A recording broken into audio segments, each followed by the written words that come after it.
Paul Foster-Bell. Sir, that was a very tiring contribution from that member who seems to only have two settings in any debate.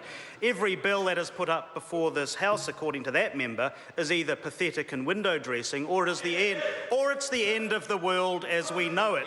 And it's just a great tragedy he's not capable of a more sophisticated and nuanced approach to what I think is very balanced, reasonable and pragmatic legislation that's been put up by this.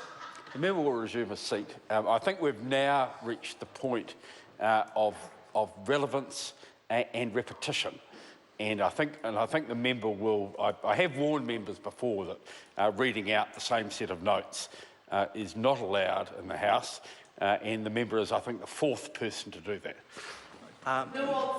Point of order, Mr. Speaker. You're not going to argue with me, Mr. Foster-Bell, are you? Not to argue with the Speaker, sir, but I just wanted to point out, I suppose, that I was engaging in response to points raised by the member. Well, I was pointing out to the member, and I think he is aware that he was repeating the words that have been used by three other people in this debate.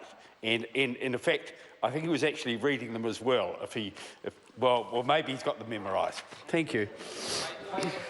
Thank you, Mr. Speaker. I'm actually not reading from my notes at all. I have them here for convenient reference. But in any case, this is a government which is focused on protecting the environment, something which the previous Labor government seemed to give very, very little interest to. This is an excellent minister for climate change negotiations we have, and this will cost New Zealand households, low to moderate income households, around about $30 to $40 per year. So if the member wants more sweeping measures that aren't window dressing, in his words, what sort of cost is he wanting to impose on New Zealand households? Would $300 or $400 or $3,000 or $4,000 a year in Mr. O'Rourke's world be sufficient to implement the sweeping and significant measures that he seems to want, as opposed to what I think are utterly timely and very appropriate measures from this government, which has put considerable effort into retaining a position which is well balanced? I commend the bill to the House.